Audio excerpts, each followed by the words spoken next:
efforts to make sure workers are paid fairly, that small businesses can succeed, and that consumers are protected from artificially high prices. Your efforts have helped Californians, as well as many Americans, survive during these very difficult times. It's also important that Congress and DOJ work together to ensure small businesses can also thrive by assuring a plain level field, an even playing level field, by minimizing anti-competitive forces that hinder innovation or opportunities, because consumer benefit from competition. Your testimony, your written testimony, you highlight some of the successes that you've had. You won a verdict against fraudsters who illegally obtained $240 million granted by the California Department of Transportation in fraudulent contracts. Thank you for that work. Generic price area, you reached deferred prosecution agreement against 2 generic drug manufacturing companies, resulting in criminal penalties of $250 million, and also divestiture of some of their drug lines. Again, ultimately, the bottom line is you help reduce drug prices for consumers in California and throughout the United States. Of course, a big issue is grocery store prices, and I applaud your efforts to stop anti-competitive practices that have led to increasing food prices at the grocery store. And back home, California families have been paying way too much for groceries, including chicken, pork, and turkey at the grocery store. Your Antitrust Division efforts have benefited many Americans by uplifting them and providing a level playing field for businesses. I support your efforts, but I do have some concerns.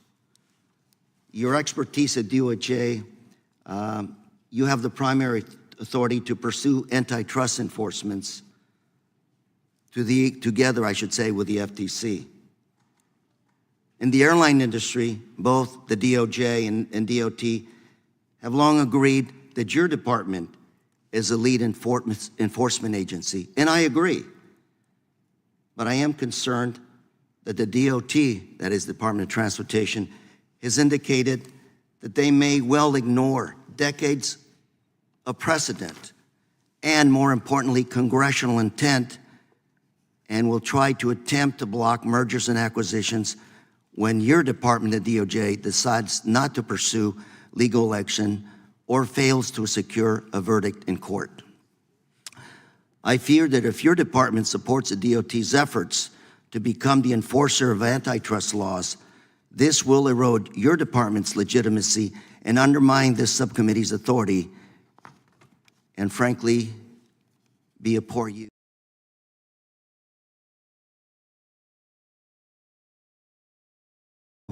Changes being proposed.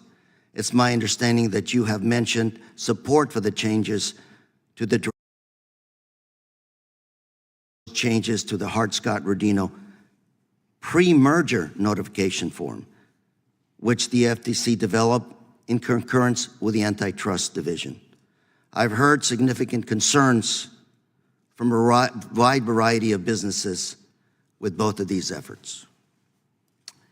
And let me submit for the record, without objection. Without objection. An article dated October 4th on life science organizations opposing these new draft merger guidelines. A statement by the National Association of Manufacturers asking FTC to withdraw the proposed changes to the HSR form. Letter to chairs and ranking members of both houses, including ranking member Nadler, from a wide swath of businesses, including the Motion Picture Association and the Consumer Technology Association, also expressing concerns with the proposed HSR form. An article dated July 20th, 2023, quoting the former Treasury Secretary Summers, warning that the DOJ and FTC proposed guidelines on mergers and acquisitions seem almost like a declaration of war on business. If I can. Without objection. Mr. Kanter, again, I applaud the work the Antitrust Division has done to help American consumers. and I agree with your goals. But I caution the division that in following its mission to stamp out antitrust violations, it needs to be careful not to unintentionally harm competition or consumers. We need to make sure that no unintended consequences are actually created. And more importantly, that you don't hurt American jobs. Mr. Kanter, you and I have talked in my office many times, and we have similar stories, immigration backgrounds.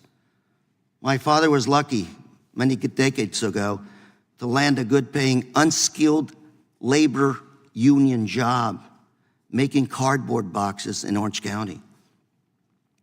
He wasn't the only one. Hundreds of workers in my community relied on that manufacturing plant's jobs for survival, to put food on our tables, healthcare, an opportunity for the future, and an opportunity for kids from the street to make it to Congress. Yet this employer was a big company, and more importantly, it was the source of a good union job. Thank you for joining us today, and I look forward to the discussion. With that, Mr. Chairman, I yield. Thank you, Mr. Correa. Now recognize the chairman of the full committee, Mr. Jordan, for his opening statement. I thank the chairman for his good work and for having this hearing. Thank Mr. Kanter for being here. Across the United States, there's ample evidence of collusion between powerful organizations. These groups join together to force ESG policies on American consumers and businesses and set policies to censor conservative voices.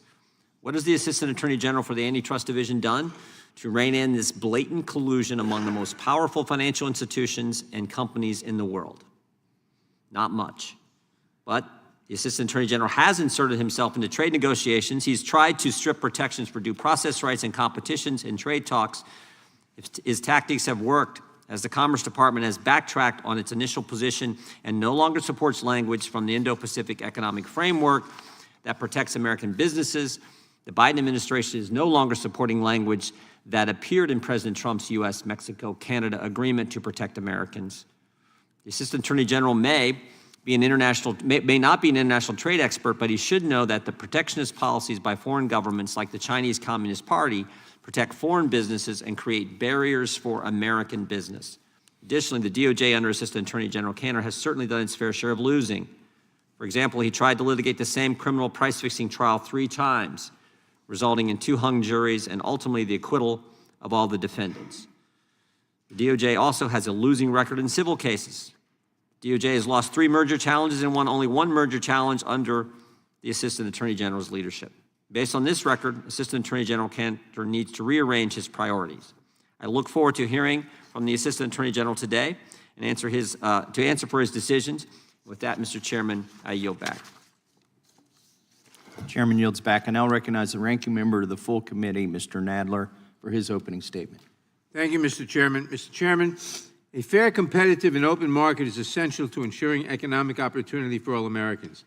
A competitive marketplace means more high-quality jobs and the ability to negotiate higher wages or to switch employers. A competitive marketplace means small businesses, farmers, and ranchers will have more choice among suppliers and buyers, leading to more revenue that they can reinvest in their businesses. A competitive marketplace means entrepreneurs have space to innovate, experiment, and pursue new and novel ideas. And for consumers, a competitive marketplace means more choices, lower prices, better service, and a better quality of life. In short, a marketplace with robust competition is essential to preserving our country's role as the world's leading economy. Decades ago, the executive branch, with the assistance of the courts, took a radical turn away from enforcement of the antitrust laws, which had fostered competition and led to unprecedented prosperity for nearly a century. That failure by antitrust regulators led to massive consolidation across the marketplace and gave rise to a handful of dominant companies with the power to squash competition. The rise of monopolies and monopsonies in several fields was a boon to the corporate class, but it has been devastating to consumers, workers, farmers, and small businesses. I'm pleased that the Biden administration has begun to turn the page and has announced several steps to reinvigorate the enforcement of federal antitrust laws. most notably through its 2021 executive order titled Promoting Competition in the American Economy. Since this order was released, the Department of Justice's Antitrust Division under Jonathan Kanter has risen to the challenge. The Antitrust Division is enforcing the law at historic levels, despite being under-resourced and understaffed. The division has the largest number of active civil antitrust cases in decades, affecting corporate consolidation across the economy. In agriculture, the division has cracked down on illegal schemes that raise the price of meat at the grocery store and suppress workers' wages. In healthcare, the division has achieved record criminal penalties against pharmaceutical companies that fix prices for generic drugs.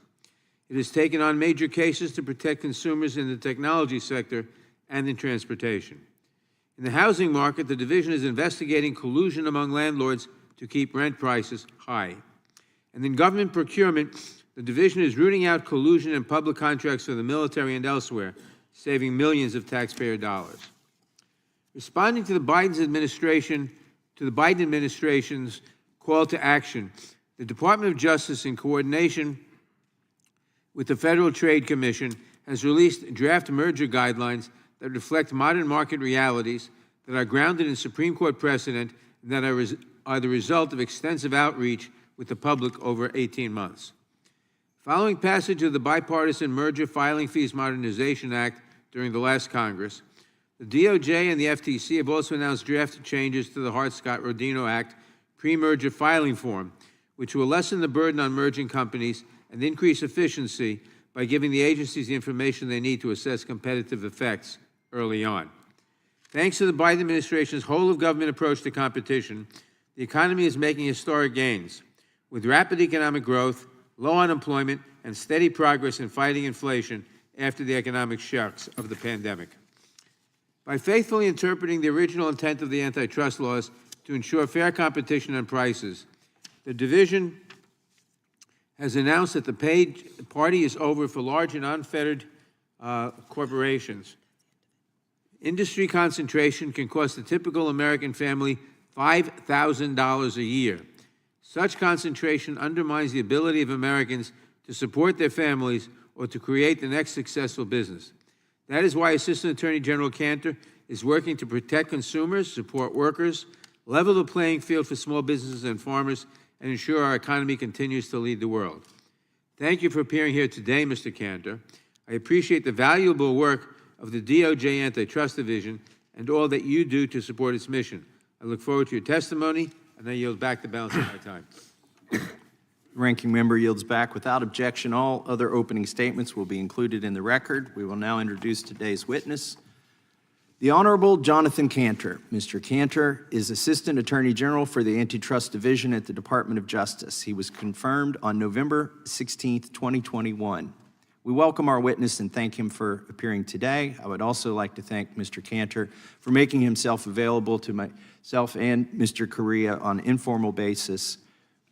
We will begin by swearing you in. Mr. Kanter, would you please rise and raise your right hand? Do you swear or affirm under penalty of perjury that the testimony you are about to give is true and correct to the best of your knowledge, information, and belief, so help you God? Let the record reflect that the witness has answered in the affirmative. Thank you. Please be seated. Please know that your written testimony will be entered into the record in its entirety. Accordingly, we ask that you summarize your testimony today in 5 minutes. Mr. Kanter, you may begin. Thank you, sir. Chairman Massey, Ranking Member Correa, Chairman Jordan, and Ranking Member Nadler, and distinguished members of the subcommittee. It's an honor to appear before you today on behalf of the Antitrust Division of the Department of Justice. Antitrust enforcement is about economic liberty. A vibrant, open, and competitive market economy sustains a thriving democracy premised on individual liberty. Absent competition, real people suffer real harms. Consumers pay more for less. Farmers earn less. It's harder to start a business. The benefits of the competitive process are too myriad to list, as are the devastating consequences of markets that are beset by consolidation and collusion. Antitrust issues affect every aspect of American life. I'm mindful that next Thursday is Thanksgiving. For millions of Americans, the cost of air travel will decide whether they are able to make it home to see loved ones. Families getting together to share gratitude and turkey dinners are also facing the growing cost of putting food on their tables. For these American families, competition, or the lack thereof, has real consequences. Simply put, harm to competition means harm to real people. As law enforcers, we must remain steadfast in our efforts to hold wrongdoers accountable, especially when there's so much at stake. We are taking action where people most feel the effects of concentration. And we're having success. With your indulgence, I would like to share just a handful of our recent efforts. We have successfully blocked a de facto merger between two major airlines that would have caused harm to air travelers across the country. We won another large, complex civil trial to stop the proposed merger of two major book publishers that would have harmed authors, readers, and the free exchange of ideas. A small number of book publishers shouldn't decide which books get published and which do not. We brought numerous actions to protect small farmers, family farmers, from powerful middlemen, and to protect American consumers from higher prices at the grocery store. For example, we won commitments from chicken processors to pay over $90 million in restitution directly to slaughterhouse workers, and to stop anti-competitive conduct that directly affects chicken farmers. We recently secured over $220 million in penalties for criminal conspiracy by drug companies to raise prices, the largest fine ever for a purely domestic cartel. On top of that, we secured $50 million in free pharmaceuticals for people in need and forced the drug makers to divest the products at the heart of their illegal conspiracy. Our work also safeguards government and taxpayers from collusion and from fraud. According to the OECD, governments around the world pay 20% more for public projects due to collusion and bid rigging. To combat this, the division leads the Procurement Collusion Strike Force, which combats antitrust crimes related to fraudulent schemes that impact government procurement, grant, and program funding. In its short existence, the Strike Force has been amazingly successful. It has launched more than 115 criminal investigations, secured more than 50 guilty pleas and trial convictions. Most importantly, it saved millions upon millions of dollars for taxpayers. Mr. Chairman, with your indulgence, I may have to get your input so I can make my own tracker above my lapel, up next to my lapel, so I can keep track of the skyrocketing number that we are saving for taxpayers by rooting out procurement and collusion fraud. Just make sure it goes up and not down. Yes, sir, it is. Quickly. We're also adapting our own tools to better meet the moment. That is why we are revising the division's merger guidelines to better reflect the law, and to address the realities of our modern economy. We're also building the technical and substantive infrastructure to address competition questions that arise in connection with artificial intelligence and other complex digital tools. And last year, we launched the broadest enforcement effort on record ever to enforce Section 8 of the Clayton Act, an important statute that prohibits individuals or their representatives from serving on the boards of competing companies. But we can't do this alone. Finally, I'd like to take a moment to share my regard for the Antitrust Division staff, some of whom are with me here today, my valued colleagues, but the entire staff of the Antitrust Division. They are among the most exceptional, talented attorneys, economists, paralegals, agents, and professional staff in the country. Simply put, I am honored each day to work with them. Because of their hard work and perseverance, I am optimistic that together we'll be able to meet the moment and the competitive challenges of our future. Thank you again for the opportunity to appear here today. I look forward to working with Congress to strengthen antitrust enforcement, and am happy to answer your questions. Thank you, Mr. Kanter. We will now proceed under the 5-minute rule with questions. They have called votes, but I'm going to try and get a Republican and a Democrat in before we go to vote. So I'll now recognize the gentleman from California, Mr. Issa, for 5 minutes. Thank you, Chairman. Attorney General Kanter, you wrote a letter along with the Federal Trade Commission Chair Lena Khan on March 22nd of this year. Do you remember that letter? I do. In that letter, I'll just a brief quote, you said that to the trade representative, and I asked unanimous consent to be placed in the record. Without objection. I'll quote, sets off concerns about the Indo-Pacific economic framework for prosperity, end quote. This framework, as you know, the IPEF, is President Biden's attempt to create a trade agreement without Congress being involved. You're familiar with that part of the quote, right? I have not seen the letter recently, but I take your word for it. Okay. Well, this document's highly redacted, and one of the questions I have is, under section number 2 of the letter, your letter, draft competition, we'd like to know what was under the redactions, particularly section number 3, where they even redacted what I believe is the word chapter. In the third one, what I can read is it's a draft competition chapter. I'm sorry, that's 2. 3.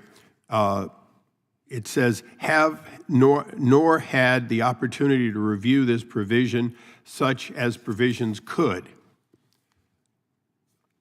We're not used to having this level of redaction on a non-classified document. Can you briefly tell us what you said in the third paragraph? Paraphrase it for us. So I have to refer your request to our Office of Legislative Affairs. I believe they provided a confidential briefing, bipartisan briefing to staff, and I'm happy to take your questions back. So you write a letter between two parts of government, and then your people turn it into black lines, and you won't answer today. Is that correct? I can't speak to the redactions. Again, we'll have to refer that to our Office of Legislative Affairs. Okay, well, briefly, would you tell me, is it correct that you wrote a letter out of a concern for the trade representative's handling of what is yours and the Federal Trade Commission's historic duty, that it might impact you without correspondence with you or particularly with Congress? So what I can say is there is a process in place, one that Congress put in place, to make sure that the Department of Justice Antitrust Division has the opportunity to weigh in on issues that affect competition. Our goal is to make sure that we can enforce U.S. laws in U.S. courts, and there is an interagency process whereby we can provide information, questions, or concerns to other government officials who are responsible for negotiating trade agreements. Are you familiar that currently there's a process where they sue in foreign countries or implement laws in foreign countries and then insist that in order for a company to do business there, they have to essentially make a worldwide agreement? This is particularly true on patents. Again, I can't speak to the laws of other countries. I'm focused on making sure that we are enforcing the laws in the United States effectively and in U.S. courts consistent with our Constitution. Yeah, well, I want to thank you for some past work done by your division. Department of Justice went after the airlines for price fixing, and there were actual convictions. American, United, I think Delta, I'm not positive it was Delta, but there were 3 airlines that were involved. And it went all the way to the CEO level. Do you remember that? Were you with them then? That predated my arrival. Okay, well, sounds like a good idea, but I happen to be in San Diego, and I can tell you that price fixing isn't just the money, it's also the routes. And I would say that DOJ having had those kinds of consent decrees, having had that kind of recognition of criminal conduct at the highest level of the airline industry, has failed to look at many areas, and San Diego happens to be one I'm experienced in which there is little or no competition, meaning, for example, from here, there has historically been one nonstop flight from Dulles a group of flights, they belonged to one airline, United. During the same time as the price-fixing, American, which had a nonstop from DCA to San Diego, quite coveted, canceled it. Only recently, Alaska made a decision to add one flight. The response from United was to go from 2 flights a day to 3 flights a day, including a super jumbo 777, and run them empty in order to eliminate that competition. So I would strongly suggest that in addition to your heavy workload, that you relook at airline competition, not for the overt act of price fixing, but for the basic schedules that in fact show a convenience of not having overlapping so that each of them has, if you will, preferred routes.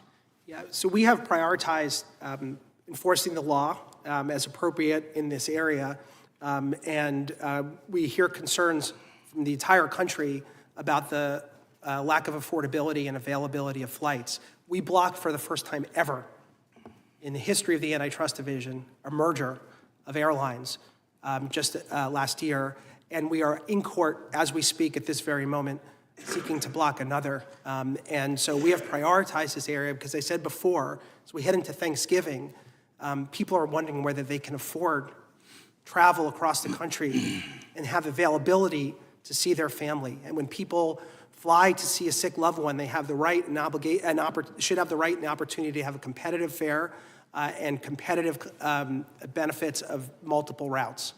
Thank you. Yield back. The gentleman yields back, and this is going to be the last question before we break for votes. I recognize the ranking member, Mr. Correa, for 5 minutes. Thank you very much, Chairman. And Mr. Kanter, later on, let's talk about this airline merger, JetBlue and Spirit. I understand JetBlue is losing money, so I'd like to figure how they stay in business to continue to provide affordable airfares to our consumers. Bottom line, Mr. Kanter, I'm interested in keeping good middle-class jobs and growing them in California as well as the United States. And in California, big area for us, film, movie industry, and high-tech companies. These companies provide trillions of dollars of revenue, good jobs, union jobs, and they're taxpayers in California, some of the last taxpayers we have. The United States has taken the lead. Speak for yourself.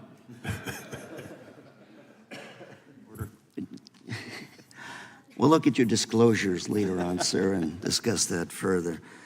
You know, when it comes to digital, the United States, in my opinion, still continues to lead the world. We probably have a 2-year lead on China and Europe, and both are trying to catch up. Both China and Europe are trying to get where the United States is. Last year, the Biden administration raised concerns that the European Union would not implement its digital agenda fairly, or the DMA. As it turns out, the administration was right. The European Union, through its Digital Marketing Act, or DMA, has targeted American companies for unfair treatment. And I would ask you, has anyone in the DOJ spoken to European Union officials at any point during the development or implementation of their DMA? The European Union has essentially designated gatekeepers. Of the 22 core platforms named as gatekeepers, 21 are U.S. firms and 1 is TikTok. But no European companies have been named as gatekeepers. And Mr. Kanter, I would ask you, do you know why the administration has essentially changed course and stopped advocating for U.S. interests? Or have we? Did the Department of Justice encourage the administration to change course or weigh in with the European Union policies when it came to designated gatekeepers? And before you answer that question, I have some articles that I want to submit for the record without objection. Thank you. A Political article dated January 31st, 2022. It says, U.S. pushes to change EU's digital gatekeeper rules.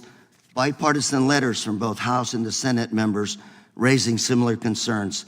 Senator Crapo, Wyden, as well as Dale Binney and LaHood. Without objection. And if I can, Mr. Kanter, just addressing my question in general terms, please. Yes. Thank you, Ranking Member Correa. So I want to start with the most foundational principle, which is, as the Assistant Attorney General, Department of Justice, the Antitrust Division, my responsibility is to make sure that we can enforce U.S. law in U.S. courts in a manner consistent with our Constitution.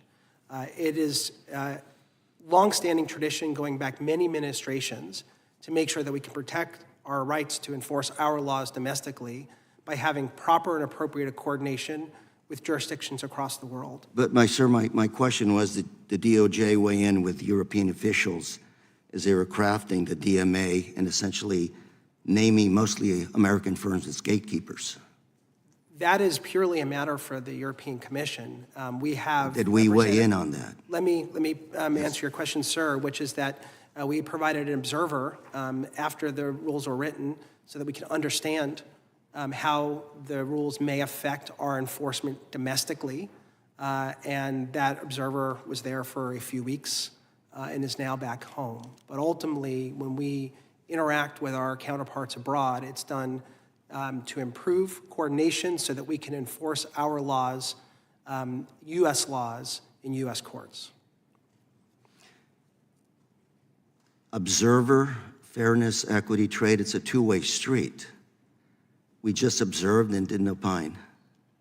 You know, we regularly, and this goes back all administrations and where there's regular coordination. In fact, I have a letter I got from the Chamber of Commerce, or the United States Department of Justice got from the Chamber of Commerce in 2017, requesting more coordination because it often helps U.S. businesses when each of the jurisdictions with overlapping authorities understand what the other is doing.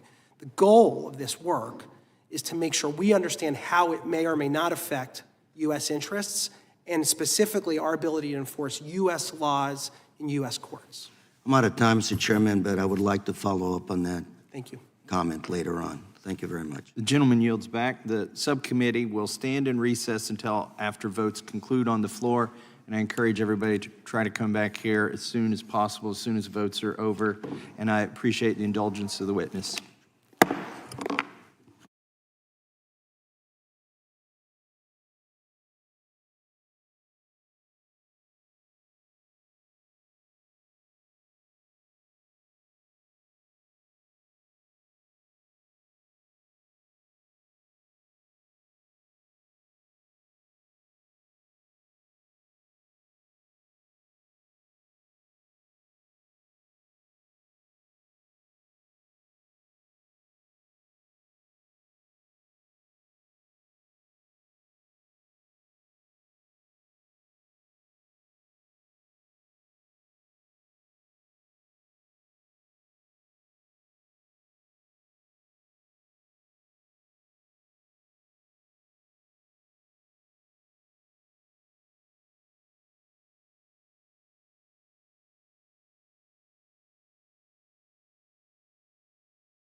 Subcommittee will come to order.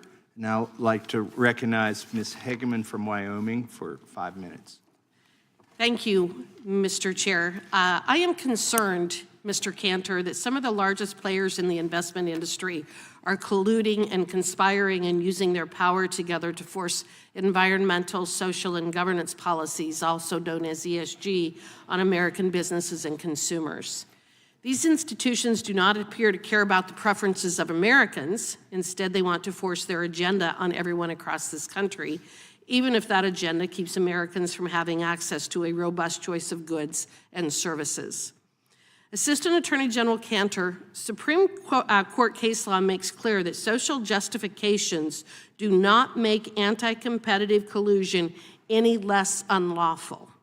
And that's from Superior Court Trial Lawyers Association, a 1990 case. In other words, a desirable social policy does not excuse a violation of the antitrust laws. Is that correct? Absolutely, that is correct. Okay. And the Supreme Court has also made clear the court should reject requests from litigants seeking special exemptions or exclusions from the Sherman Act because of important social objectives. This means that there is no antitrust exemption for good social policy. Is that also correct? That is also correct, and I commend you on your command of the antitrust precedents. So regardless of whether the ESG policies are good or bad, if those policies restrain trade and lead to anti-competitive effects, then those policies violate the antitrust laws. Is that also true? In all instances, we have to follow the facts and the law, and as the Supreme Court has said in other contexts, we don't engage in a balancing of social credits and debits. The Supreme Court has explained that activity that prevents Americans from making free choices between market alternatives is inherently destructive of competitive conditions and may be condemned. This means that an agreement that reduces consumer choice can violate the Sherman Act. Would you also agree with that? The Sherman Act and the antitrust laws exist to promote competition and choice, and that is a noble value, and our objective at the Antitrust Division is to make sure that we are enforcing the law to promote those values. And quality, service, safety, and durability, all of these elements, and not just the immediate price, are considered in the antitrust analysis according to Supreme Court case law, correct? Correct. I wholeheartedly agree that antitrust is not just about price. It is about quality, it is about innovation, and it is about choice as well, among many other things. So competition results not just in lower prices, but also in better products. Would you agree with that? I absolutely agree with that. So even if an ESG policy that companies pursue together doesn't increase prices or decrease output, it still might violate the Sherman Act if it reduces product quality or limits the choices available to American consumers. Is that correct? As a foundational matter, the antitrust laws are not just about price and output. The antitrust laws are about quality, innovation, and choice, among many other values. Now, Mr. Kanter, you testified before the Senate when you were being considered for confirmation to your position as the head of the DOJ Antitrust Division, and you took an oath and swore to tell the truth at that time. Is that correct? Yes. And you took an oath to tell the truth today as well? Yes. At that hearing, you testified that, quote, the consumer welfare standard could encompass many factors beyond price, like quality and innovation and consumer choice, end quote. Do you remember that testimony? I do. Okay.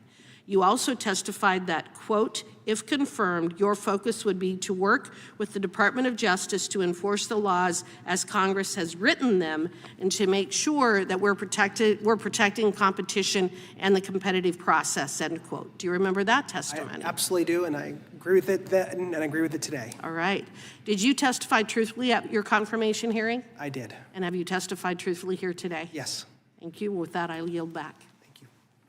Generally yields back. I recognize the ranking member of the full committee, Mr. Nadler, for 5 minutes.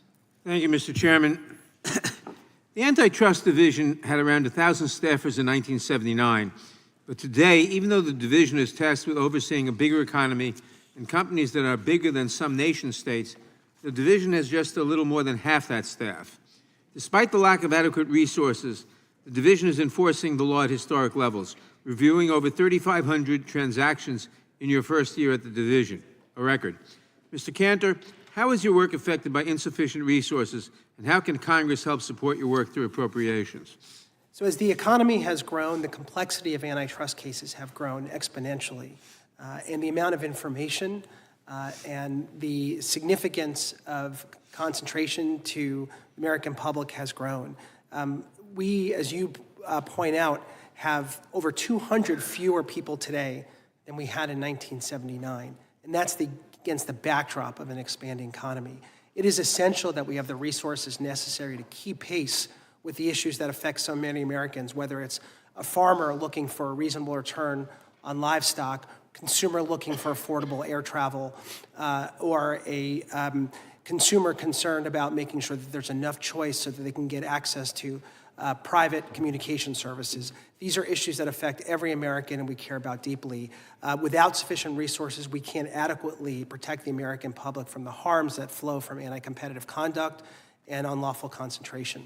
And you have half the staff that you did in 1979. I go back and find the specific numbers, but when I started at the Antitrust Division, we had over 350 fewer people than we had in 1979. Thank you. Recently, governments around the world have closely analyzed online market concentration. Governments from Japan to Brazil, Australia to the EU, and even our own committee have deeply investigated the online market, finding that the high level of harmful consolidation and anti-competitive conduct necessitates new rules and protections. In 2016, the Chamber of Commerce urged the executive branch to coordinate more closely with foreign governments, and I ask unanimous consent to enter their letter into the record. Without objection. Thank you. But now that such international coordination is resulting in real change, the Chamber is pushing back on the international coordination they called for so forcefully. Mr. Kanter, can you share the division's perspective on international coordination? So first and foremost, our job is to make sure that we can enforce U.S. laws in U.S. courts.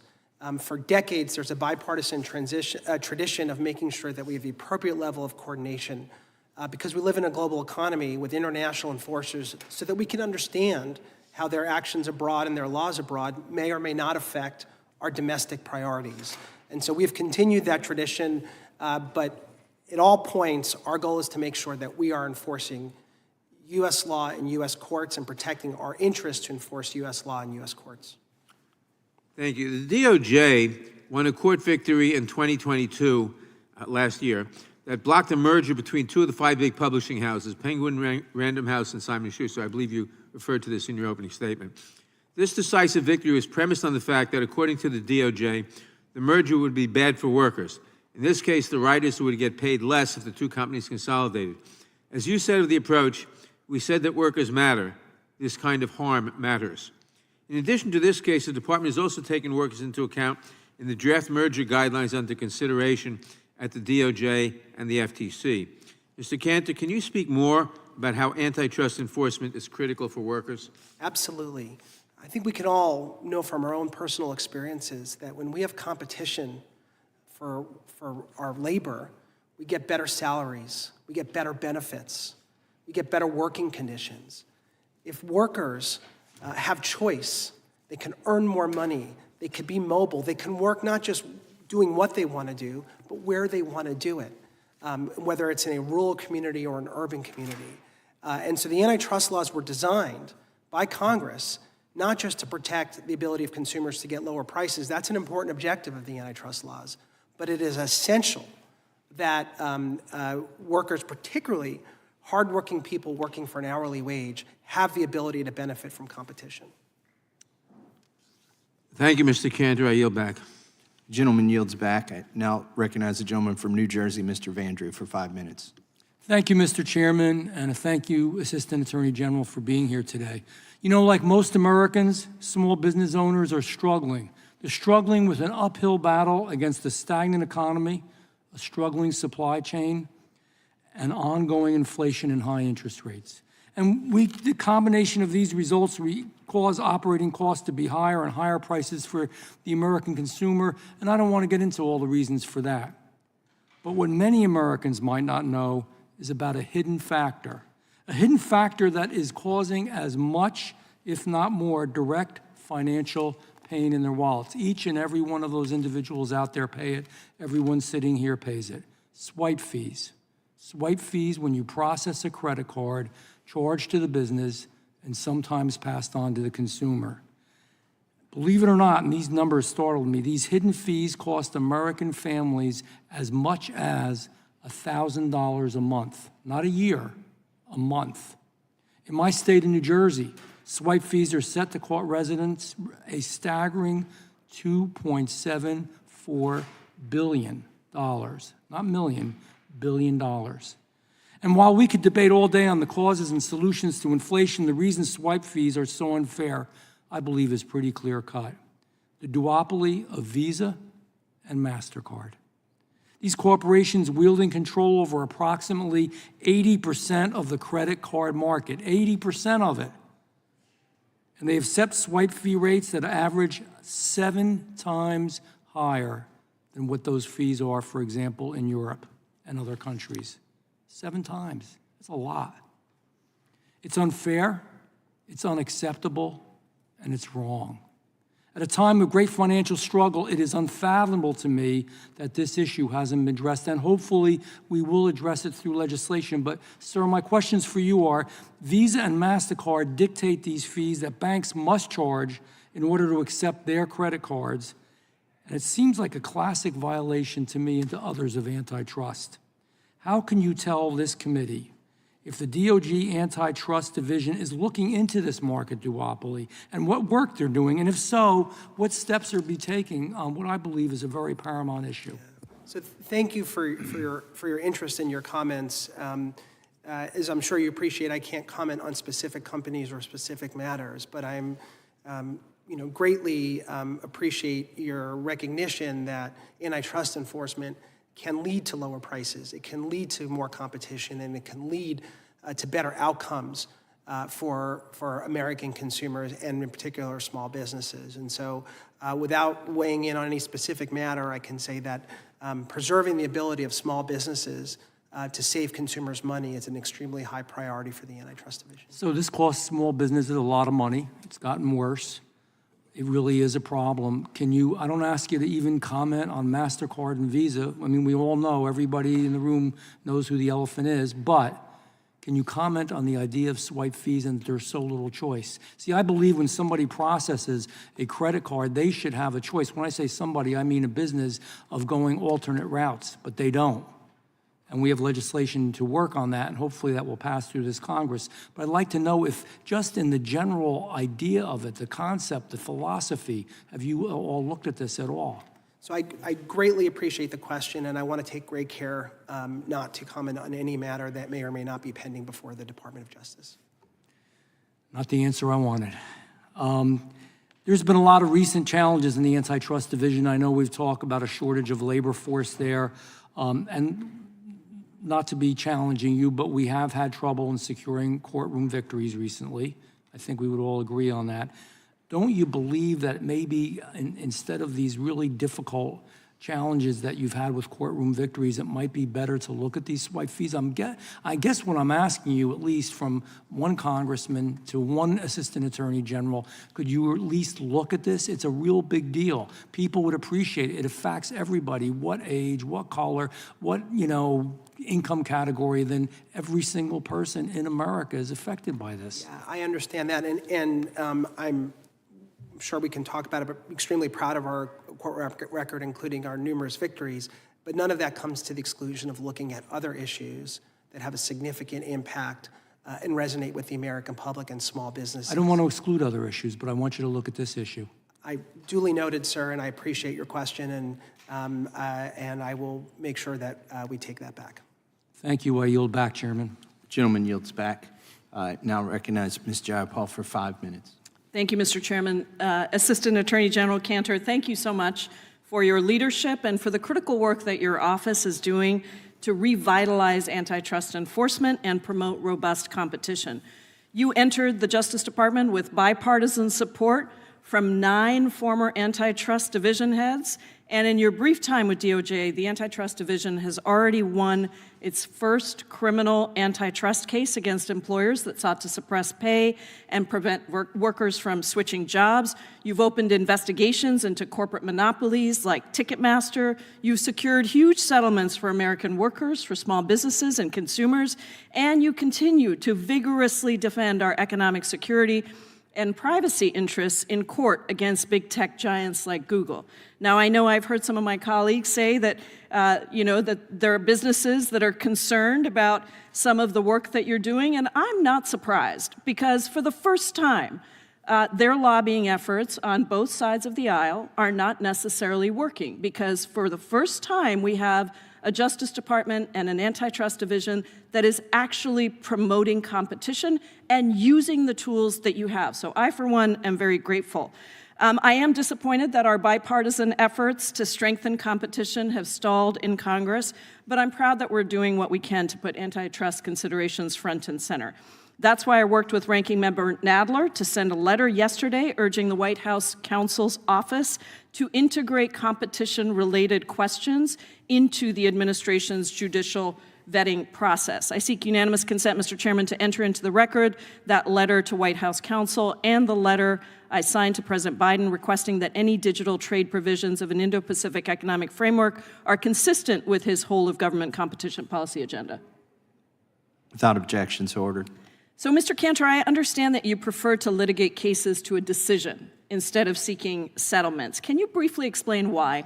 Yes, so we will always entertain remedies when they are sufficient to solve the competitive problem. What we are not going to do is put the risk of a failed remedy on the shoulders of the American public. At the end of the day, antitrust is law enforcement. It's about the rule of law. We follow the facts and the law wherever it takes us. We bring cases to courts, and we focus on convincing courts to protect competition for the betterment of the American public. Again, we'll always listen to a settlement proposal if it solves the problem. But what we're not going to do is we're not going to ask the American public to shoulder the burden of a failed settlement. Under your leadership, the Antitrust Division has helped revive the enforcement of our nation's antitrust laws after decades of neglect. How is your division also creating a new antitrust language that remains accessible to everyday Americans and reflects how they think about competition? Wonderful. So we've created what we call an antitrust access to justice program, nicknamed AT2J, and it focuses on making sure that antitrust, which is the people's law, is accessible to the people. Antitrust for too long has been the exclusive domain of a small number of folks inside the Beltway who use exclusionary words and terms and have excluded the participation of farmers, of workers, small business owners. These are the people who are directly affected by corporate concentration. And so it's important that we make efforts, whether it's in how we revise our merger guidelines, how we manage our citizen complaint portal, how we go about seeking comments on mergers and acquisitions to include the public, because the public matters. We are doing this for the public. We need their input. Guess what? They know what they're talking about. Small businesses, consumers, workers, they get it. They understand their industries better than we do. And by going out and talking to them, we can learn what we need to learn in order to enforce the law effectively. That's fantastic. The American people, I think, would be shocked to learn that despite overseeing a bigger economy with more companies and more mergers, the Antitrust Division has been operating today with half the staff that the Carter administration had in 1979. Mr. Kanter, while we in Congress have a duty to provide your office with the funding and resources you need, can you just highlight how your office has been able to continue protecting consumers and promoting competition by forming strategic partnerships with agencies like the FTC and the FBI? Absolutely. So the whole of government approach is really important. There are competition statutes and rules that Congress enacted that exist throughout the government. And so the Packers and Stockyards Act is a great example of the U.S. Department of Agriculture. The Department of Transportation has competition-oriented statutes that they enforce. The FCC has long had concurrent jurisdiction with the Department of Justice on certain types of telecommunications and media transactions. These are important efforts. Competition policy is important to making sure that businesses have opportunity and that our economy has the ability to grow. Thank you so much. Mr. Chairman, I seek unanimous consent to enter into the record a letter that Senator Warren and I sent to Google calling on it to cease efforts to bully Assistant Attorney General Kanter into recusal, and just want to be clear that I and many of my colleagues staunchly oppose those efforts. Without objection, so Thank ordered. you. I yield back. The gentlelady yields back. The gentleman from Colorado is now recognized for 5 minutes. Thank you, Mr. Chair. Welcome, Assistant Attorney General Kanter. Thank you. The United States has a long history of fighting against trusts. And in fact, there was a debate during the drafting of the Constitution about trusts, and we even, our country's history goes back to fighting against the East India Company, and certainly many Americans have heard about the Tea Party. They haven't heard about the antitrust side of the Tea Party, but they've heard about the taxation side of the Tea Party. But in 1788, Thomas Jefferson wrote to James Madison, "It is better to abolish monopolies in all cases than not to do it in any," to which Madison replied, "Monopolies are sacrifices of the many to the few. Where the power is in the few, it is natural for them to sacrifice the many to their own penalties and corruptions." When I was in law school, I took a class on antitrust and remember absolutely nothing from that class. But I do remember there was a case in that town, small town, where 6 gas station owners would get together on Monday morning and they would set the price for gasoline at the retail pumps in town. They owned almost all of the retail pumps. And you would be surprised to learn that they set the price above the price that was prevalent in other areas, and they made more profit as a result of that little coffee they had. They were prosecuted by the Department of Justice, and I said prosecuted. They were criminally charged by the Antitrust Division, and that stopped. And prices came down. Not a revolutionary thought to most of us, but the work of the Antitrust Division for well over 100 years has been instrumental in the prosperity that we enjoy in this country because of the competition that has been spurred by that. I want to just go over a couple of cases and just get a quick answer before I ask you a more general question. But Standard Oil case in 1911, did it increase competition, reduce prices? Yes. What we refer to, the U.S. Steel case, 1948, increased competition, reduced prices for consumers? Yes, sir. How about the Ma Bell case, 1983? That one too. And one of our favorites, because it happened when we were all sort of thinking about post-Reagan Bork antitrust enforcement, but the Microsoft case in 2000. Yes, antitrust has spurred not just lower prices, but more innovation. So I do remember some things from my constitutional law class, and I do remember that in Article 1, the power is given to Congress to legislate, and not to the Article 3 courts. I have a vague memory, and some people, based on a vote that I took yesterday, are saying that I've lost my mind, but am I right in that?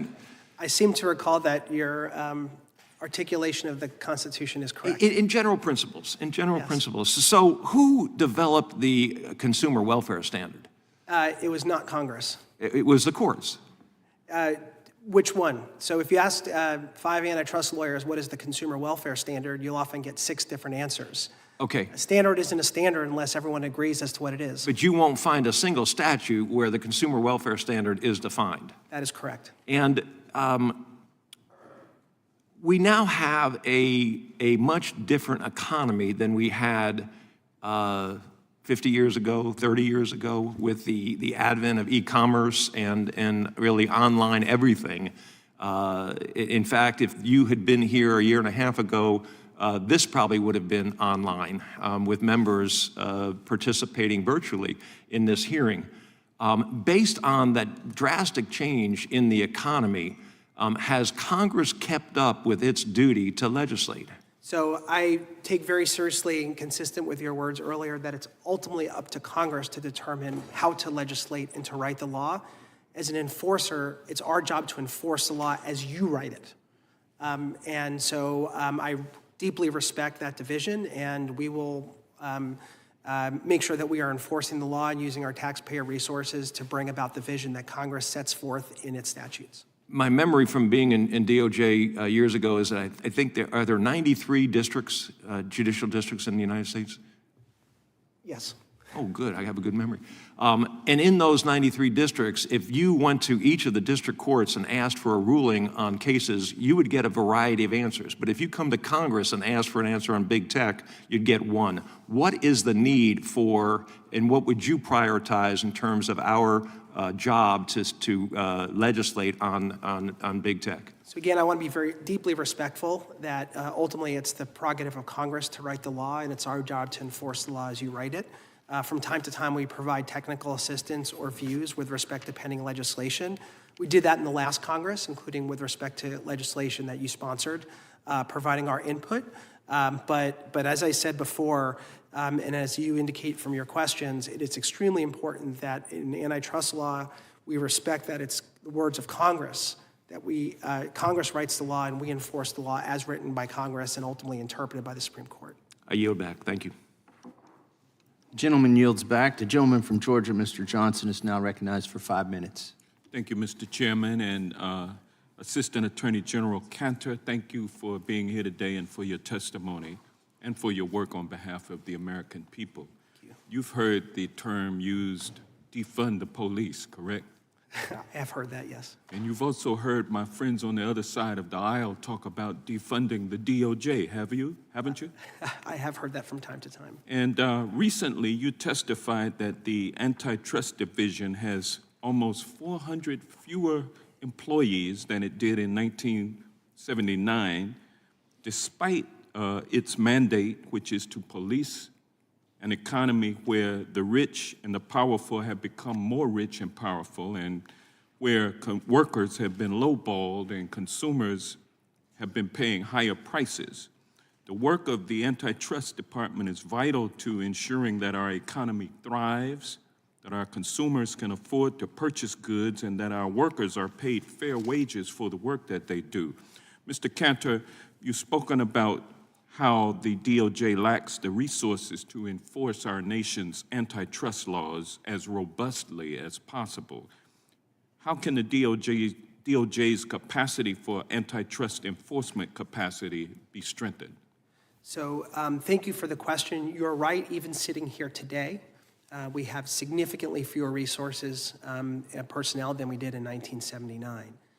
These are complex cases. They involve a lot of data. They involve a lot of technology and a lot of resources. And it's imperative that we have the people necessary, given the scope of the concerns. We deal with issues from agriculture to healthcare to pharmaceuticals to energy to technology. And in order to enforce the law as Congress wrote it, we need sufficient resources to make sure that we are fighting to protect the American public, and we will put those resources to good use as Congress determines and sees fit.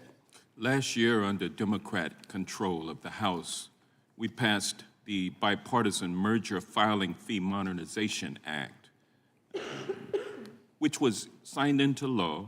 How does that bill help the DOJ improve antitrust enforcement? The Department of Justice came out in strong support of that legislation, and we're extremely grateful to the Congress and for the overwhelming bipartisan support for that legislation. It ensures that the merger filing fees are updated for the first time in roughly 20 years, and that those fees can help fund or available to help fund the Antitrust Division, and so that we can protect the American economy. I should note that it also continues a longstanding tradition, which is that we are, significantly fee-funded component, which means our burden on the general fund, our burden on taxpayers, is quite minimal. Thank you. Despite incessant attempts to defund your operation, you've robustly enforced our nation's antitrust laws, from opening investigations into Ticketmaster's anti-competitive conduct and pursuing litigation against Google's monopoly in online search and online advertising. Why does the DOJ need help from Congress in order for it to be able to more robustly enforce the nation's antitrust laws? Ultimately, it's, as I said before, it's the prerogative of Congress to write the law. And if Congress sees fit, based on the challenges in our economy and the expansive corporate concentration, to update or clarify the laws in order to provide more authorities, then that is the role of Congress. And in some instances, the DOJ has provided technical assistance or specific support. At the end of the day, again, that is, it's all about the rule of law, and we need to make sure that we are enforcing the law effectively. But until that time, we will make sure that we use the resources that we have to enforce the law to the greatest extent possible to help as many people as possible during our time. Thank you. During the coronavirus pandemic, it was essential workers who stepped up to the plate and continued to help their fellow Americans despite their risk of exposure. And despite their heroic work, companies that employed these essential workers also worked to suppress their wages and restrict their job opportunities. In light of these illegal actions, the DOJ enforced the law and won indictments against these lawbreakers, including 4 managers of a home health care agency or home health care agencies in Maine. Why is it important that DOJ act on behalf of workers like these health care practitioners? These people are the beating heart of our economy. They put themselves in harm's way as healthcare workers, and people work hard, and they should have the benefits of competition. If you indulge me, I think about an email that I saw in one of our investigations. This was a woman who was an in-school nurse for children with special needs, who couldn't afford her own health insurance. She couldn't afford her own health care, and tried to get a better job and couldn't because of an anti-competitive agreement that prohibited her from going to another employer. These are real effects for real people, and we have an obligation to fight for them, to make sure that they are able to have the pathway to upward mobility and to earn a decent living based on their hard work. Well, thank you for your efforts, and I yield back. The gentleman yields back. The gentleman from Florida, Mr. Gates, is now recognized for 5 minutes. Mr. Assistant Attorney General, I think you're doing a good job, and that is a painful admission for me to have to make about anyone who works at the Department of Justice, an entity that I believe has been victimized by political capture. But I am perhaps just as concerned about the monopoly power of Google. Please talk to us about the enforcement actions that you have led against Google. Thank you for your question. We have, it's a matter of public record, 2 open enforcement matters against that defendant. I can't speak specifically to those matters because they're pending in court, including one right down the street as we speak. Well, we heard the chairman of the committee critique your work and say that the real problem is you keep losing, that you guys are losers. You're not getting victories. But you're just not speaking about the merits, but the procedural posture regarding one of your cases against Google. You're in trial right now against Google, right? Correct. Yes, we have 2 cases, one of which succeeded on the summary judgment, the other that survived a motion to dismiss. While I'm a few years away from my time as a practicing lawyer, usually when you're at trial, that means you prevailed on summary judgment, right? Correct. And usually it also means you prevailed on motions to dismiss, right? Correct. And sometimes you got to prevail on multiple motions to dismiss, don't you? From time to time. And in the other matter, where you're not at trial against Google, but you're making really important allegations about how Google has vertically integrated advertising, brokerage, and advertising monetization. In that matter, you have prevailed on the motion to dismiss, right? As a matter of public record, that matter prevailed on the motion to dismiss.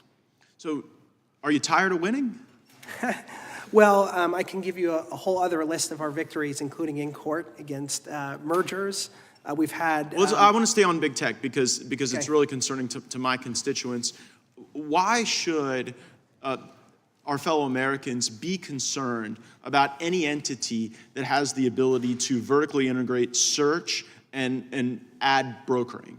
So I think it's important to go back to the foundation, the formation of the antitrust laws. In preparation for this hearing, I went back and looked at the namesake of the Sherman Act, John Sherman, and he said at the time that the law was passed, if we will not endure a king as political power, we should not endure a king over the production, transportation, and sale of any of the necessities of life. Ultimately, monopolies threaten our liberty. And if companies engage in anti-competitive conduct, exclusionary conduct, or break the law in order to sustain their monopoly power, it threatens our liberty and threatens our democracy and goes to the heart of our freedom. And so we have an obligation to enforce the law. I would double tap the importance of that in the information space. I'm proud of the work that you've done for food processors and to stop consolidation in our food supply. I'm very worried about that. And I think that the work you're doing on the supply chain as well is really critical to drive down inflation, help our fellow Americans. But in the information space, if you get these powerful monopolies that get to define the nature of truth itself, it really is a threat to the republic, isn't it? This is the marketplace of ideas. The free flow of information is critical to a free and open society. It's right there in the Constitution in the First Amendment.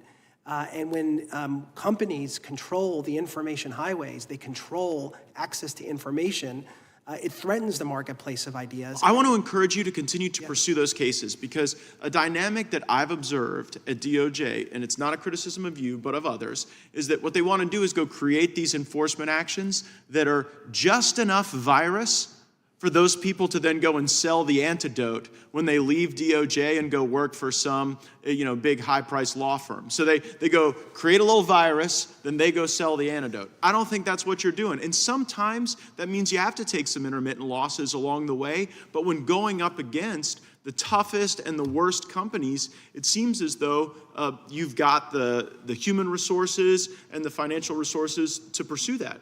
Am I correct? I have a job to do, and we are going to enforce a law without fear or favor. And sometimes when you go up against the biggest companies in the world, it results in attempts to intimidate you not to do your job, but we're not going to be subjected to that intimidation. Well, I think you're doing your job, and frankly, I think we would do our job if we continued to advance the legislation that Congresswoman Jayapal and Congressman Buck and I worked on to reshape some of these companies by force of legislative power. There's a competing doctrine here. There are some who just say, strip some of these monopolies of their defenses and send you all and other lawyers off to feed on them. But in a way, that's an abdication of our Article I authority to be able to reshape these entities that are impairing the marketplace of ideas. So I really hope we would get back to that Jayapal legislation and to run that in tandem with the good work you're doing. The rule of law starts with the laws written by Congress. Thank you.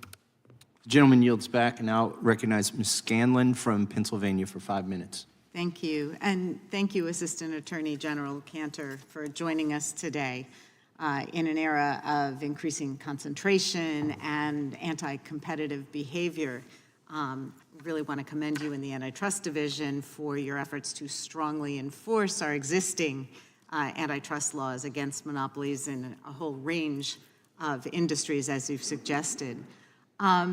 We've heard some mention of Google's anti-competitive practices, and you mentioned there's a couple cases right now. As you and your staff are aware, during the last Congress, this subcommittee, under the leadership of the former chair from Rhode Island and our colleague, Mr. Buck from Colorado, undertook an extensive and largely bipartisan examination of anti-competitive practices of the largest tech companies, including Google. I know your current cases, one is regarding Google's dominant position in online search, and the other on Google's control over online advertising, as we've suggested, have the potential to promote competition and fairness in an industry that has been dominated by a handful of large companies. I've found it particularly interesting that the Department of Justice's online search case has revealed some shocking practices, including that Google paid $26 billion 2 years ago to make its search feature the default on iPhones and most internet browsers. I think that's important information for the public to know as we talk about the importance of fighting anti-competitive behavior.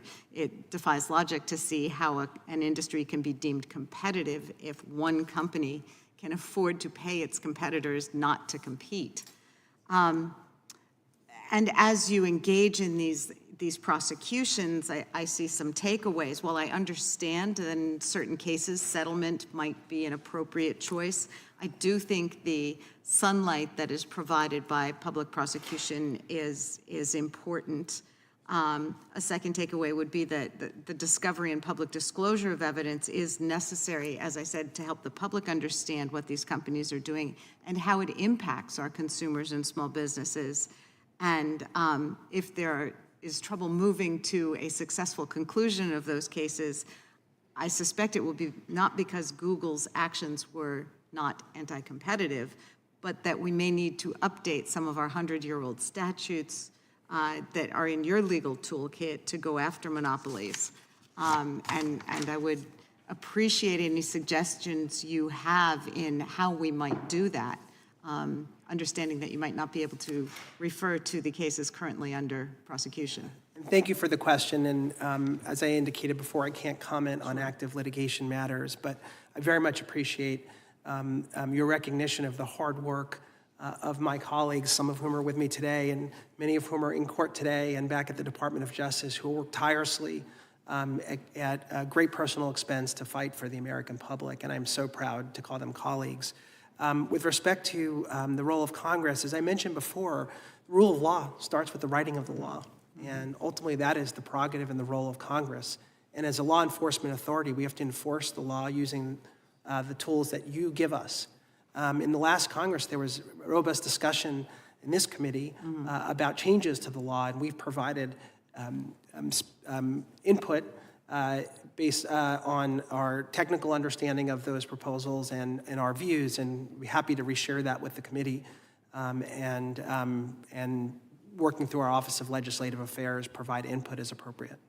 Yeah, I mean, some of those bills, the American Innovation and Choice Online Act and the Access Act, were designed to improve antitrust enforcement and promote competition. So we are very interested in your views and your colleagues' views on how those would help us move forward. I see my time's almost up. I think we are going to submit some additional questions. I have been talking with some of our colleagues overseas in the EU, in Ireland, about some of the measures they've been able to move forward with. They're far ahead of us, and obviously we need to either catch up or buy in. So I'd be interested in submitting some additional questions on those issues. Thank you, and I very much look forward to answering your questions. Okay, thank you. I yield back. The gentlelady yields back. The gentlelady from Indiana, Ms. Sparks, is recognized for 5 minutes. Thank you, Mr. Chairman. Thank you, Mr. Kanter, for being here today. We talk a lot about, monopoly, oligopoly problems, and you talk about individual liberties. But we do have a serious problem in every sector of the market with oligopoly, monopoly problem, whether it's healthcare, whether it's agriculture, whether big tech. And there are things that you take in tough cases, and I actually appreciate that you're willing to take tough cases. I actually had some agreements, even on bipartisan basis, to adjust our legal framework. Yeah.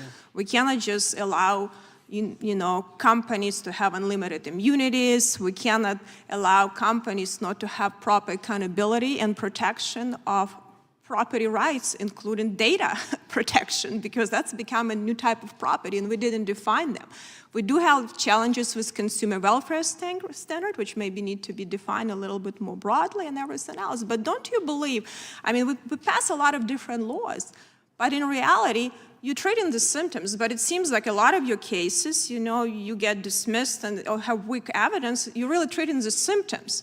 But unless we start looking at the causes, we passed Dodd-Frank for too big to fail. Our institutions became even bigger. So don't we need to start looking at barriers of entry and barriers to market competition of entry?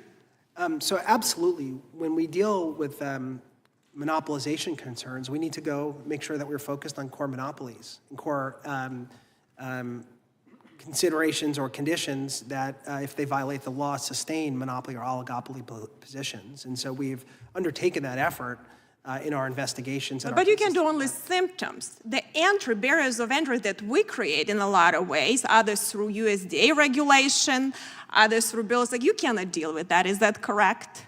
Well, we are a law enforcement You authority. cannot come after USDA, right? So we are the only people who can, right, enforce if our agency creates barrier of entry. Is that correct? So again, we are focused, I have a very narrow job, is to enforce the antitrust laws as written by Congress. Right, so I think the challenge is you will not be able to deal with this, and it's become very ineffective. We have oligopoly problems in every sector of the market. Is that correct? Well, I think we have... In most. In many markets, there are monopolies and oligopolies. I do believe that antitrust enforcement can be an effective tool, and when the facts and the law support it, to help promote competition. You can't have a functioning marketplace without market participants. Right, and so generally barriers of entry, if we don't have new entries too, that causes significant problems. Is that correct? There can be many causes to barriers of entry, yes. Right, so, and a lot of them are legislative. I will defer to Congress regarding legislation. Again, I'm focused on anti-competitive conduct that violates the law. So what are your thoughts about the consumer welfare standard? What are your thoughts about that? So as I indicated before, I think if you ask 5 antitrust lawyers, what does the consumer welfare standard mean? You often get 6 different answers. It's difficult to have a standard if there's no broad-based agreement as to what it means. The welfare of consumers is an important objective. It's an essential objective for the antitrust laws, but so is the welfare of workers, so is the welfare of innovators. But it's probably, in some cases, it's more just than price, correct? It's absolutely more than price. Right, but it's very difficult to argue in any other cases, if it's not a price. It's becoming much more difficult because precedent has been just a price issue. Is that correct? Well, I think we have an obligation to make sure that we are bringing cases to courts that present issues in the way they appear in the marketplace. And sometimes that will be in the form of higher prices, but sometimes that might be in the form of less innovation or harm to, for example, the marketplace of ideas. Access. One more question. So we had a kind of discussion, and it's a very convoluted process, your relationship with FTC and DOJ. If you would literally look to restructure that process, because it's very strange how it's set up, how would you do that to make it more efficient antitrust enforcement? If you beg my indulgence, I think my kids would answer that by saying, new phone, who dis? So I think ultimately it's up to Congress to create institutions and determine how those institutions and what their authorities are. And ultimately, at the end of the day, I've got a job, which is to be an antitrust enforcer at the Department of Justice, and I will focus on doing that job to the best of my ability and with the trust of the public. So do you believe you efficiently set up your agency as you're in charge of your division? Is your division set up as efficient as it can be, or there are some improvements in your division that we should address for your division specifically? Yeah, there are always improvements. But can you state some? Yeah, we've for example, we've looked to make our information more accessible to the public, to change the language of antitrust. We've opened investigations that focused on labor effects. We have created organizational streamlining to make sure that processes are more efficient and decisions can be made more expeditiously, but with the same level of protections and oversight. We are constantly making sure that we are evaluating how we run our divisions so that we can deliver the best results for the public as efficiently and as inexpensively as possible. Thank you. My time expired. Yield back. The gentlelady yields back. I'm glad to see my good friend, Mr. Neguse, is also skipping the other hearing we're supposed to be in on our Rules Committee, and I appreciate him coming to attend this, and I I recognize Mr. Neguse from Colorado for 5 minutes. Well, I certainly thank the chairman. I wouldn't miss a hearing being held by Chairman Massey, so glad to be here, and grateful to him and Ranking Member Correa for hosting this hearing, and of course, welcome back to the Assistant Attorney General.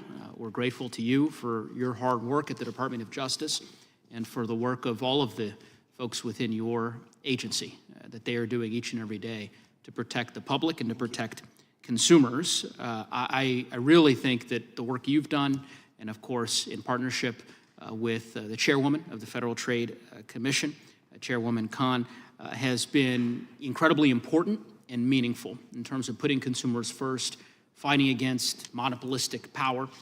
And as we've heard during the course of this particular hearing, and I suspect you've heard elsewhere, that kind of work obviously offends the concentration of power in different places, and the blowback that ensues is not all too surprising. But nonetheless, we're grateful for your diligence in returning the Antitrust Division's work as mandated by Congress under the Sherman Act and the Clayton Act, efforts that, in my view, were long overdue. I want to talk a bit about the merger filing fee bill, which, as you know, we passed last year. The Congress had enacted it, the President signed it into law on a bipartisan basis, passed overwhelmingly in both chambers.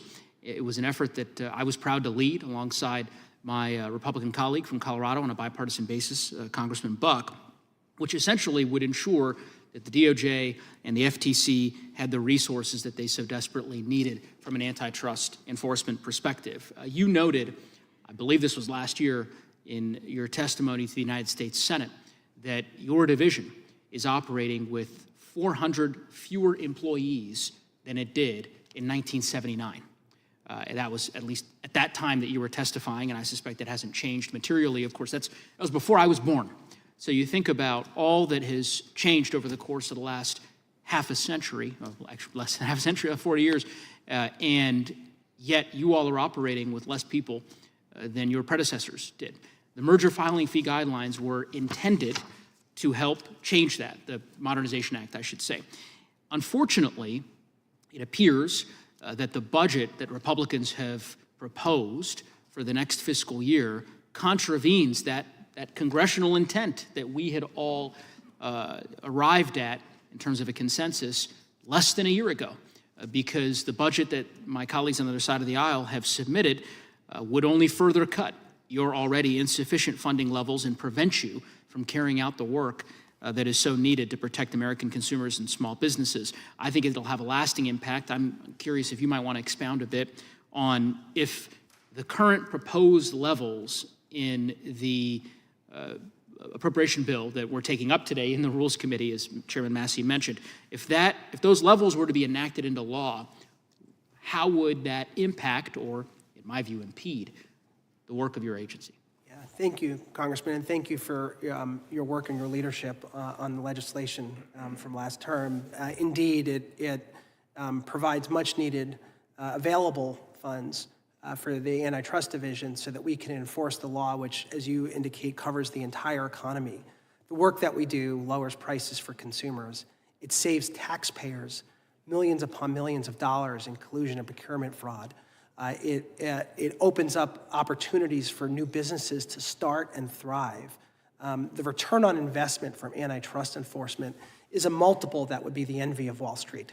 And so we are working to make sure that we can take the scarce resources that we do have and invest it efficiently and effectively to the betterment of the public. And I'm proud of what we've been able to do with the little that we have. But as you indicated, we are still substantially smaller today than we were in 1979. And with greater resources, we can do more to protect the public and save taxpayers money. Yeah. I couldn't agree with you more. I think it's a no-brainer. And the ways in which the American people will benefit from the work that you are doing, I mean, those benefits accrue directly to the American consumer in a number of different industries and segments of our economy, as the gentlewoman from Indiana, I think, correctly articulated, and the nature of the concentration of market power in a variety of industries that impact the everyday life of countless Americans. So I'm grateful for the work you do, and would just, I guess, ask that you extend the gratitude, I suspect, of most members of this body to your team and the frontline attorneys in the DOJ that are doing that hard work. And I yield back the balance of my time. Thank you for that. They inspire me to get out of bed every morning, and they are an incredibly talented and dedicated group of people who have delivered meaningful results to the public. Gentleman yields back. The gentleman from Wisconsin, Mr. Fitzgerald, is recognized for 5 minutes. Thank you, Mr. Chairman, and thank you, Mr. Kanter, for being here. I don't want to rain on everybody's parade here, but the first thing I wanted to do was ask unanimous consent to submit for the record a letter that was received by the full committee chairman, Chairman Jordan, as well as the ranking member, Mr. Nadler. And this letter opposes Without objection, so ordered. Thank you. This letter opposes the FTC and DOJ's proposed changes to Hart-Scott, the pre-merger notification form, and it's got about 30-some associations and trade groups that have signed off on it. So once again, Chairman, thank you for allowing me to enter that into the record. Mr. Kanter, in June of this year, you announced that your division is changing its review of bank mergers to look beyond the traditional metrics used in bank merger review. Certainly a lot has happened in that industry since 1995. However, it appears that bank concentration levels have remained really unchanged in local markets across the country for the last 25 plus years. As I'm sure you're aware, Congress has tasked the federal financial regulators, not really DOJ, with assessing matters on financial stability and systemic risk. Making, I think, matters worse, I think the administration has been inconsistent on this issue. I'm concerned that any change in kind of the current analysis that would depart from long existing and accepted standards may not reflect actual changes in the competitive environment. So let me ask you, have you been kind of in your assessment of this accounting for increased regulatory burdens that drive consolidation and result in strong banks acquiring struggling ones in your revised bank merger guidance? So the process for revising bank merger guidelines is still very much underway. And what the purposes of the remarks that you referred to was to say that if we're going to enforce the antitrust laws and provide assessment of competitive impact, it's important that we do so against the backdrop of today's market realities. And so in 1995, people would line up at their bank on Friday to take cash from their teller. They'd sign up for banks and get a free toaster. The role of local and community banks were different then than they are today, and that certainly fintech was not even a term that people used. And so what we're saying is that if we're going to go about conducting an analysis, it's really important that we conduct it against the backdrop of how the markets work today, and they've changed. And so I think it's an effort to bring it up to date first and foremost. So the president's executive order on competition, it called on the AG in consultation with the Fed, FDIC, and the Comptroller Currency to kind of come up with a plan regarding bank mergers by January 5th of 2022. Can you describe that process, and was there a cohesive plan? Yeah, so how was that tackled, I guess, is what my question. That process is still underway, and we're doing so in coordination with the bank regulators. As you may be aware, we are working on, as some of the other members of this committee have asked about, our draft merger guidelines. We are in the process of ingesting a large number of public comments with respect to those merger guidelines, which will also have significant instructive value with respect to the bank merger guidelines. And so we look forward to taking all of that input and working closely with our colleagues across the government to come up with sensible bank merger guidelines that are reflective of today's market realities. I happen to be in a unique position of being, I think I'm the only member of Congress right now that's on financial services as well as judiciary. So there's a lot of discussion in both committees about this. If the agencies adopt a draft, they will reduce kind of the value of those guidelines to little more than just kind of a policy statement.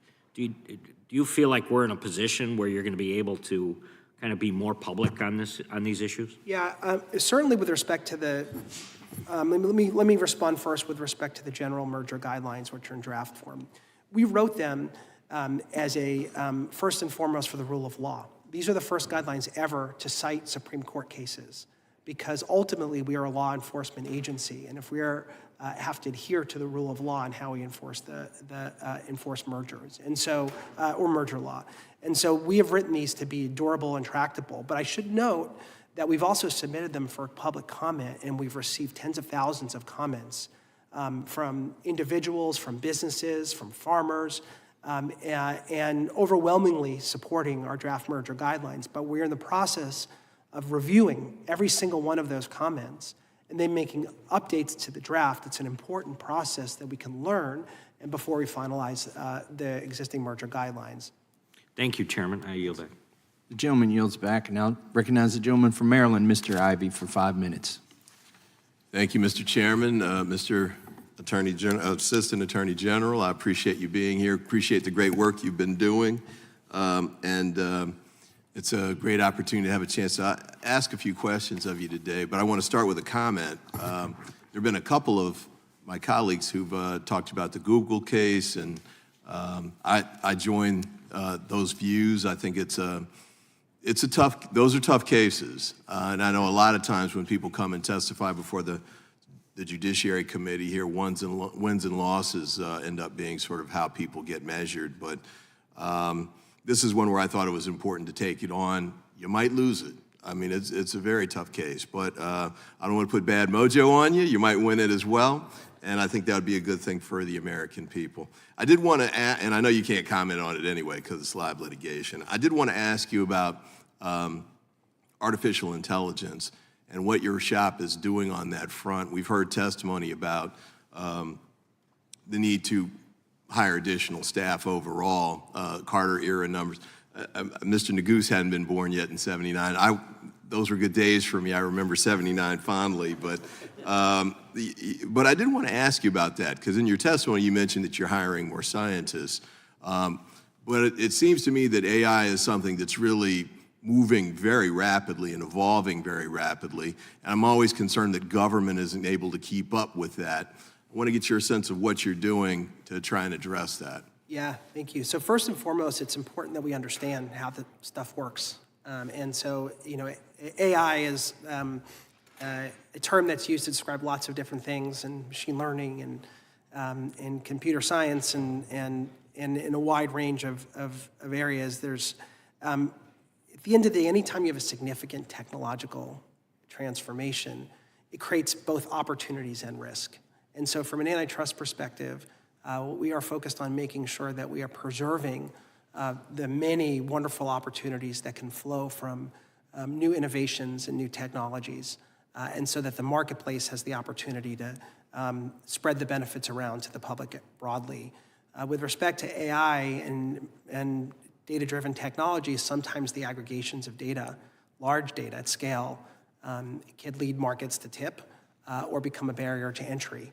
And so it's really important that we understand those market realities so that we can apply the law effectively. I did want to ask you about this too, and I'm not a technological. Mr. Massey's an MIT graduate. I had to go to law school instead, but I did want to ask you about the potential of the collusion issue. I guess traditionally in antitrust law, you talk about collusion. We're really thinking about humans communicating with each other, about Mr. Buck had the 6 people having coffee together. With the AI possibility there, where there's information sharing going on that might or might not involve human conduct, that seems like that might be an area that's going to potentially create antitrust issues where you don't have the traditional human communications that you've looked at before. Let me move on to another thing real quick. I think non-compete clauses, have you discussed that already? Yes, we have. And how broad is that? Because that's a big deal for a lot of people who are in industries. Lawyers make sure we don't have non-compete clauses, and you can go from one law firm to another overnight. But for many industries, that's not the case. What are you doing on that? So we have a very active program, both on the criminal and civil dockets, to ensure that we protect workers from non-compete clauses. I'll give you an example that's near and dear to my heart. We weighed in on in a appellate court proceeding in a matter involving a woman who is a fast food worker and had the opportunity to become a manager at another fast food establishment, but was denied that opportunity because of an agreement like the one that you're describing. And in a world where, in an economy where, in a country where upward mobility is the opportunity to succeed on the basis of your hard work and the merits of your hard-earned efforts, the ability to switch jobs and to do so free from anti-competitive restraints is foundational to our freedom. Agree. I got to reclaim my time quickly. Last question, Mr. Correa asked you about the airline merger issue. And I guess the question I would raise there, because I think the point he was making was that the department's actions might have been aimed at making sure that there wasn't an impact on reducing competition. but these are two businesses that I guess are struggling economically.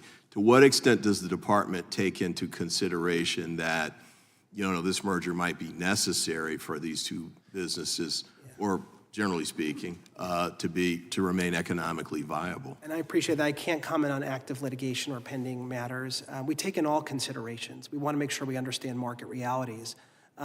The issue that you're talking about, there's actually a legal doctrine called the failing firm defense, and so there are legal requirements that have to be met before that defense can be applied. Ultimately, we want to make sure that companies compete to offer the best opportunity and options to the public, but each case presents its own issues, and there is a very well a long and substantial body of law on how to deal with some of the kinds of questions you're presenting. Thank you. I appreciate your testimony, and I yield back. Gentleman yields back. Thank you for pointing out I don't have a law degree. I think that's... Stop bragging now. I've served on the science committee. I've seen what passes for credentials up here. They've given me a hard time for not having a law degree occasionally. Thank you for showing up today, Assistant Attorney General Kanter. My constituents, I've had lots of interactions over 11 years. Nobody has told me that they're worried about Google taking over their lives and asking me to come in here to Congress and do something about Google. None of my 750,000 constituents. But they do have concerns. And by the way, I've got some search engines on my phone, and they don't include Google. There are options out there. But there are things that my constituents do care about where you may be able to improve their lives or improve competition. One is airlines at the Cincinnati airport, which is in Kentucky, in my district. Another is the farmers, worried about this oligopoly that exists in the meat market. In fact, President Biden addressed it in his State of the Union, at least acknowledged the problem that 4 meat companies control 85% of the meat that's consumed in the United States. And I've also got grocers who are concerned about their ability to compete. So I want to cover some of those things. Congress vested the authority to review airline mergers with you, the DOJ, and for decades, the DOT, Department of Transportation, has deferred to you on the competitive analysis, or your department. I don't want to imply you've been there for decades. But recently, we heard the Secretary of Transportation referring to a lawsuit that you're bringing against, in the context of a merger of 2 airlines, JetBlue and Spirit. In a statement of support of that lawsuit, the Secretary of Transportation said they've not generally got involved with these merger cases, but that's changing today. So the DOT has expressed that they are now going to countermand decades of policy that Obama supported, and that they are going to basically put all of these mergers in double jeopardy. This begs the question, are you able to effectively analyze the competitiveness of these and the effect on competitiveness at the DOJ, or do you need the Department of Transportation second-guessing your analyses and cases? When we approach these issues, we approach it as a matter of law enforcement. And so in the context of a merger, we enforce, for example, Section 7 of the Clayton Act. And so our analysis is limited to the 4 corners of that statute, which was written by Congress. There are numerous industries, including telecommunications, agriculture, and others, where there are other statutes that have other considerations and where law enforcement authority is provided to other agencies, and they can go based on the 4 corners of the... But shouldn't in the domain of competitiveness, don't you all have the subject matter expertise? I actually serve on the Transportation Committee and had the Secretary of Transportation there and asked him what his criteria for analyzing these things would be. And I asked him 3 times, 3 different ways, and he had no answer. Yeah. I think this expertise resides in your department, not theirs. Do you agree that they shouldn't be reevaluating what you've already done? I don't want to speak for the Department of Transportation. I can say that, again, when we look at a matter, we're looking at it, what statutes do we enforce? And so the Clayton Act is the statute that we are empowered to force at the Antitrust Division. And so our analysis is undertaken not only pursuant to the text of the Clayton Act, but the legal precedents that interpret the Clayton Act. And so our analysis is strictly within the four corners of that statute. Well, my constituents benefit from low-cost carriers at the CVG airport and want to make sure they are viable, and sometimes they require a merger to remain viable. They don't control an inordinate amount of the market share, and so that's a concern that I have. Can you tell us what you've done for farmers at the DOJ? I think we have been more active with respect to protecting farmers and family farmers than we have been in over a century.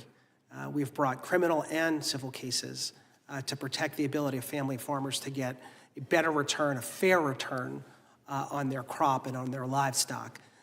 We are protecting the ability of farmers to exist in small and rural communities that have the infrastructure, whether it's a local hospital or a local bank or a local grocery store. This is the bleeding heart of our nation. Interestingly, when the antitrust laws were enacted by Congress, there was a vibrant discussion of farmers.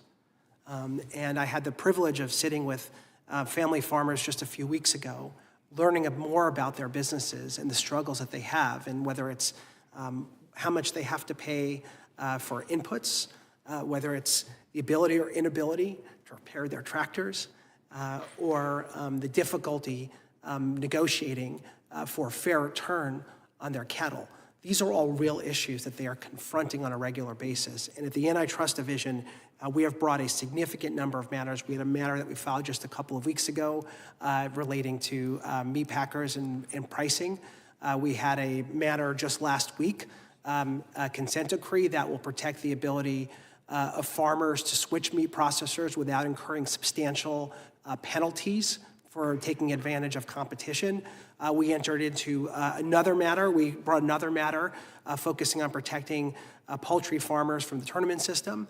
And there's a whole long list of actions that we've undertaken because these issues matter. I appreciate your efforts. I think you're fighting, in some ways, a losing battle until we address what Ms. Spartz said, which is we erect barriers to entry here in Congress, and the USDA has barriers to entry. There's the same amount of regulation at a mom-and-pop processor with 4 people working there as there is at an Oscar Mayer Wiener factory. And we need not scale prejudicial regulations, but scale appropriate regulations so that these farmers, you can help them on the back end try to fight the oligopoly of 4 processors, and I appreciate you doing that. But we need to figure out how we can have little processors as well to help the little farmers. With that, my time has expired, and I really, I see Ms. Bath is here, and I recognize her for 5 minutes. Thank you so much. I just kind of popped in on you, didn't I? Yes. Thank you so much. I appreciate you coming, though. Thank you. A.G. Kanter, thank you so much for appearing for us before us today. I'm so sorry. I've been running in between committee hearings today. And but thank you for all of your work to keep our industries competitive and fair. America has prospered because of competition. And whether they aspire to grow into a large company or to remain in their communities, small to medium-sized businesses have benefited from the Antitrust Division's hard work and President Biden's economic plan. As I mentioned at FTC Oversight hearing with Chair Khan, we absolutely must uphold and enforce antitrust laws to promote competition across our industries. That means doing our homework, following the cases regarding these massive mergers and listening to those most impacted by these dealings. And the work the division does is how we protect American dollars. AAG Kanter, I want to take a moment to applaud the division's efforts in identifying and also challenging anti-competitive deals and collusion. Your work helps to protect our markets and ensure that they remain fair and competitive. I understand that the Antitrust Division needs more staff to continue this fight and the good fight to protect our markets and also to protect our consumers and our workers. As Congress looks for ways, and we always need to be looking for ways to fund the budget, I hope my colleagues become better aware of your critical work and take the step to fund your division. I think that's very critical that we look towards doing that so that we can protect our fair and competitive market. AG Kanter, I'm a huge supporter of fair market competition and find that it's necessary for our industries to prosper. As major companies begin their mergers and their acquisition pursuits, what considerations does the division use to determine if the acquisition would be harmful? Thank you for your question, and I appreciate very much the sentiment. The American dream depends on access to markets. The American dream depends on upward mobility for workers, and the American dream depends on the opportunity of anybody in the country with a great idea to build a business, whether it's in an urban community or a rural community. And we fight day in and day out to preserve that opportunity by enforcing the antitrust laws. The considerations that go into bringing a merger are first and foremost rooted in law. Congress passed the Clayton Act. We enforce the Clayton Act. It's been interpreted for over a century by courts, and we are very much adherent to those court precedents, and we follow the law and the facts wherever it takes us.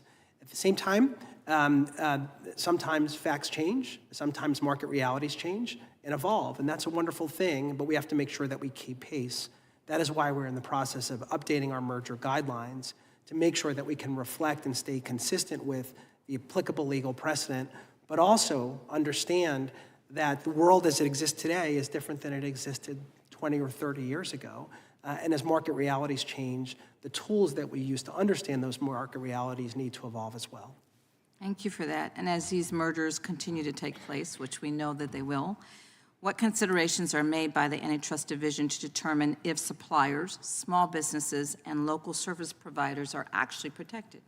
So one of the most important things that we have done but need to do is to make sure that we're having a conversation with those who are most impacted by concentration and consolidation.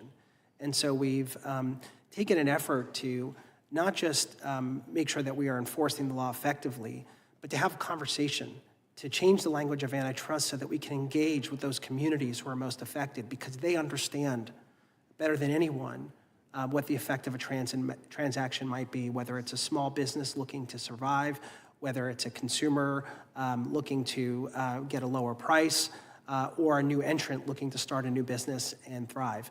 And so we are working diligently and vigorously to make sure that we are changing the language of antitrust in our process so that it is more accessible and more open to the public.